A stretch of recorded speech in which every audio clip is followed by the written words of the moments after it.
స్వచ్ఛంద్ర స్వర్ణాంధ్ర కార్యక్రమంలో పాల్గొనేందుకు పెద్దాపురం విచ్చేసిన రాష్ట్ర ముఖ్యమంత్రి నారా చంద్రబాబు నాయుడుకు హెలీప్యాడ్ వద్ద కూటమి ప్రజా ప్రతినిధులు, నేతలు, అధికారులు ఘన స్వాగతం పలికారు. పెద్దాపురంలో స్వర్ణాంధ్ర స్వచ్ఛాంధ్రలో భాగంగా స్వచ్ఛతా ర్యాలీలో ముఖ్యమంత్రి చంద్రబాబు నాయుడు ప్రజా ప్రతినిధులు రంగరాయ మెడికల్ కాలేజీ విద్యార్థులతో కలిసి పాల్గొన్నారు. ర్యాలీ సమయంలో ఇళ్ల నుంచి అభివాదం చేసిన మహిళలను పిలిచి మహిళలతో సంభాషించి సమస్యలను అడిగి తెలుసుకున్నారు. స్వచ్ఛాంధ్ర కార్యక్రమం గురించి అవగాహన ఉందా అని మెడికల్ కాలేజీ విద్యార్థులను సీఎం చంద్రబాబు అడిగారు. సర్కులర్ ఎకానమీపై పాలసీ చేశామని, సర్కులర్ ఎకానమీ వల్ల ఉపయోగాలను మెడికల్ కాలేజీ విద్యార్థులకు సీఎం వివరించారు. అనంతరం అక్కడ మ్యాజిక్ డ్రైన్లను సీఎం పరిశీలించి వాటి నిర్మాణం, ఉపయోగం గురించి పారిశుద్ధ్య సిబ్బందిని అడిగి తెలుసుకున్నారు. తదుపరి స్వచ్ఛాంధ్ర స్వర్ణాంధ్ర కార్యక్రమంలో భాగంగా ఏర్పాటు చేసిన ప్రజావేదిక ప్రాంగణానికి విచ్చేసి ప్రాంగణంలో ఏర్పాటు చేసిన స్టాళ్లను ముఖ్యమంత్రి పరిశీలించారు.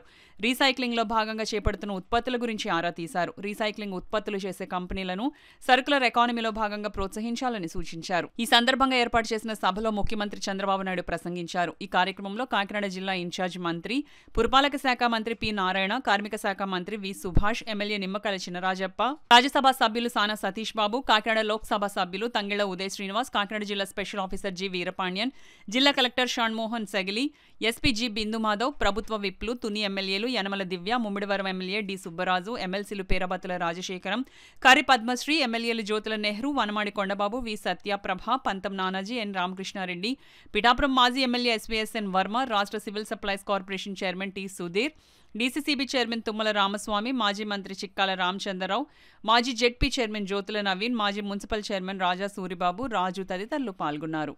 నేను చాలాసార్లు మీకు ఒక మాట చెప్పాను, స్వర్ణాంధ్రప్రదేశ్ కావాలంటే ముందు మీ ఆలోచన విధానం మారాలి. ఇప్పుడే సురేష్ గారు చాలా స్పష్టంగా చెప్పారు. మనందరిలో ఒక విషయం మనం గుర్తుపెట్టుకోవాలి, మన ఇంట్లో చెత్త తీస్తాం, ఎక్కడ వేస్తామంటే రోడ్డు మీద వేస్తాం.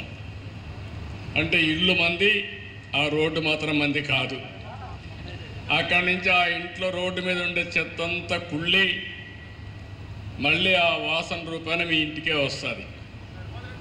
అంటే అంటువ్యాధులు రావడానికి మీరు చూస్తే ఎక్కడికక్కడ ఈ చెత్త ఇవన్నీ కనీసం మనం వాడినటువంటి మురుగు నీరు కూడా బయట పోనీయకుండా మన ఇంటి ముందరనే ఉండడం, అక్కడ పురుగులు ఇవన్నీ తయారు కావడం, దీంతో అనేక అంటువ్యాధులు వచ్చి చాలా ఇబ్బందులు వచ్చే పరిస్థితి వచ్చింది.